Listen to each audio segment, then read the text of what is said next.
name's Levi Lanzel. I'm James Carter Montgomery. I'm Trevor Neely. Hi, my name is Rachel Nicole Shelton. My name is Ava Sancio. My name is Brandon J. May. My name is Johnny Samaniego Lozano. I'm Kelsey Gilman. I kind of knew that the pandemic was going to be a big deal when the lockdowns happened. Also, when we started doing Zoom classes, I mean, that changed everything. Probably the very first day. It happened on my birthday. When we got the notice that school was going to be transitioning online. And I wouldn't say it's going to change my entire life, but it definitely changed like how I did everything from that point forward for the entire year. So it was definitely that moment when we just sort of had the big end of the year party like a month early.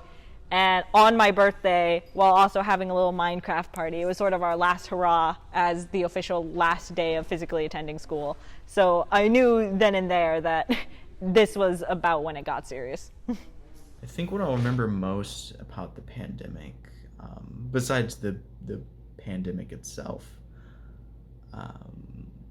is I guess the kind of the fear and isolation that we started to feel. Especially in the beginning, and it was scary. It was very scary, and fear not just from the virus, but people. You don't know about the people who could be spreading it around you.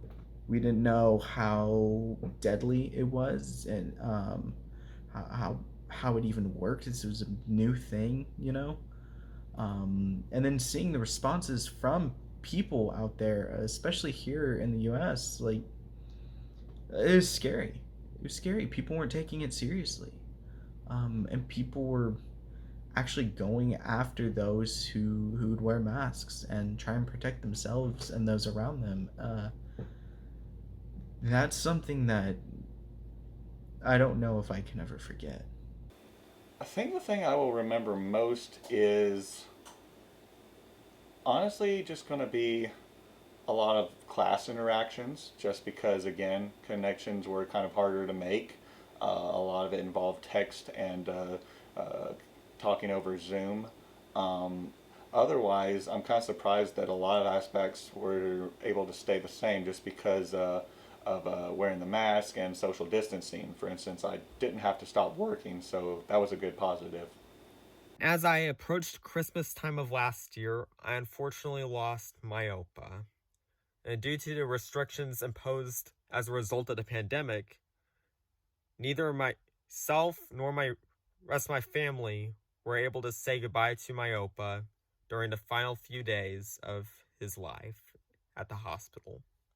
I think what I miss most is spending time with friends and family the way we used to be able to, especially because this was my senior year and it was a completely different format than it was in the past.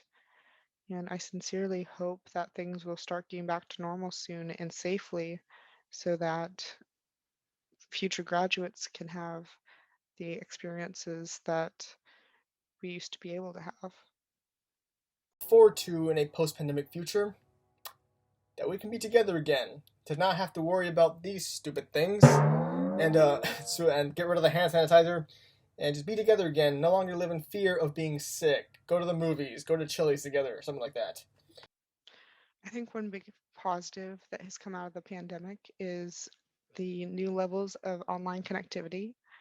Work from home has become an option for many people and opens a lot of doors for, say, young families to stay at home with their kids, and possibly for disabled people who previously weren't able to work in an office to now be able to work if they choose. Not to mention just the options that are now available for people spending time with each other despite being in different geographical locations. This too shall pass. Really, I think we're at a point in the pandemic where it's just we're all so used to it and we're all so done with it that it's just sort of it's not a despairing thing anymore, it's just an inconvenience. So while I do think it's going to take some time before we get to a point where we can go back to normal, it's going to go back to normal.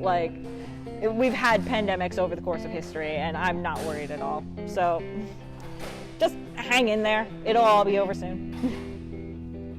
And even though the pandemic has been such a terrible, terrible time for me and my family, and for others too, of course, I just want to say that this time has been very great for creativity and for the amount of opportunity to look inside of yourself and find the empathy that you need to care for others and to support others inside of your life and inside of other people's lives. Don't let the pandemic get you down. Take advantage to be creative. Let that childlike spark in you go wild. Get creative. Make your music. Write that book. Paint your paintings. Write a movie. Write a book. Make a movie. An iMovie. Don't let that one spark of madness that you have go to waste. And in all that time, I think the thing that I really have missed the most is a simple movie and dinner with friends. Just going out and consuming media and talking and just experiencing the world and going for walks in the city, just enjoying each other's company without fear or worry in the world. It's the small stuff that I've begun to really miss and also appreciate. I realized I kind of took advantage of it, took it for granted. So here's hoping that in this next year things get better. Enjoy the little things. Hold on to them while you still have them. We made it, despite everything that has happened since the start of this pandemic. And nobody should have to live through that amount of stuff in history. I mean, wow, there's full history textbooks full of this. We made it through all of that, and we're hopefully closer to the end of this thing than the beginning of it. And if we've been able to withstand the physical and the mental toll that this has had on us, then I think we can continue to do that, and we can make it through the other side just by staying safe, staying vigilant, and just taking care of ourselves. So, yeah.